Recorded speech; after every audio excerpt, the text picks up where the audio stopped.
BN construction and supplier নামেই যাৰ পৰিচয়। আমাৰ প্ৰতিষ্ঠানত PM সূৰ্যাঘৰ মুফ্ত বিজলী যোজনা আঁচনিৰ উদ্যোগত আপোনালোকে ছাবচিডি আৰু সুলভ মূল্যত আপোনালোকৰ গৃহত সংযোগ কৰিব পাৰিব সোলাৰ পেনেল। গতিকে আজিয়ে আহক আমাৰ শ্ব'ৰুম BN কনষ্ট্ৰাকশ্যন এণ্ড ছাপ্লায়াৰলৈ আৰু সকলো ধৰণৰ ইলেক্ট্ৰিকেল সামগ্ৰীৰ লগতে লৈ যাওক সোলাৰ পেনেল আপোনাৰ গৃহলৈ। আমাৰ ঠিকনা BN কনষ্ট্ৰাকশ্যন, লিচুবাৰী, যোৰহাট। যোগাযোগ নম্বৰটো হৈছে 9435097068 অথবা 9085161789।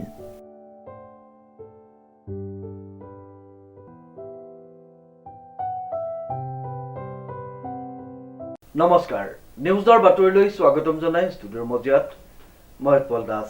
চাহক আজিৰ সংবাদ।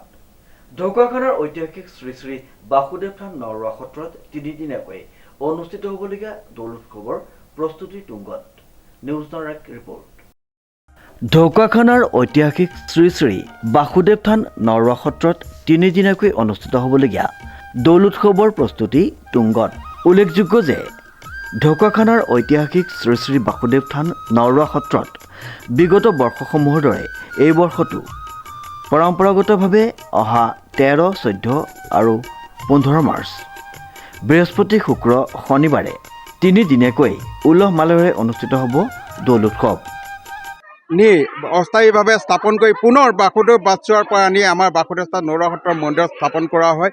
এয়া আমাৰ ঘনোচা যাত্ৰা। এই তিনিদিনীয়া কাৰ্যসূচী আমি দৌল উৎসৱভাগী আয়োজন কৰিবলৈ মনস্থ কৰিছোঁ আৰু আমি সমূহ ভক্তপ্ৰাণ ৰাইজ আমি আমন্ত্ৰণ জনাইছোঁ এই আপাততে যে আহক আমাৰ শ্ৰী শ্ৰী বাসুদেৱ থান নৰোৱা সত্ৰৰ দৌল উৎসৱভাগী আপোনাসকলে নিজেও উপভোগ কৰক আৰু লগতে আমাকো যাতে দেহা পৰামৰ্শ দি কৃতাৰ্থ কৰিব বুলি সমূহ অসমবাসী তথা ভাৰতবৰ্ষৰ ভক্তপ্ৰাণ ৰাইজলৈ আমি এই আপাততে আমন্ত্ৰণ জনাইছোঁ।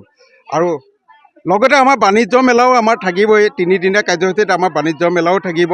বাণিজ্য মেলাটো আপোনালোকে আহক, আমাক উপদেশ দি বা দিহা পৰামৰ্শ দি এই অনুষ্ঠানভাগী সাফল্যমণ্ডিত কৰাত সহায় সহযোগিতা আগবঢ়াব বুলি আমি আশা কৰোঁ। তিনিদিনীয়া বৰ্ণাঢ্য কাৰ্যসূচীৰে অনুষ্ঠিত শ্ৰীকৃষ্ণৰ দৌল উৎসৱৰ উপলক্ষে বাসুদেৱ নৰোৱা সত্ৰত নাম প্ৰসংগ, আইনাম, ভাগৱত পাঠ, মেঘদাহ, হোলী গীত পৰিৱেশন, নিশালৈ সাংস্কৃতিক অনুষ্ঠান আৰু ভাওনা প্ৰদৰ্শন, ঘনোচা যাত্ৰা বাহিৰ কৰা হ'ব বুলি জানিবলৈ দিছে উদ্যোক্তাসকলে। ইয়াৰ বাবে সকলো ফালৰ পৰা সফল ৰূপায়ণৰ বাবে প্ৰস্তুতি তুংগত কৰি তুলিছে সত্ৰ পৰিচালনা আৰু উৎসৱ উপ সমিতিয়ে। মুঠৰ ওপৰত গোটেই কেইদিনতে হোলীৰ আনন্দত ৰঙেৰে ৰঙীন হৈ পৰিব সত্ৰৰ চৌদিশ। উক্ত দিনকেইটাত সম ভক্তপ্ৰাণ ৰাইজ তথা অসমবাসী ৰাইজৰ উপস্থিতি কামনা কৰিছে উদযাপন সমিতিয়ে।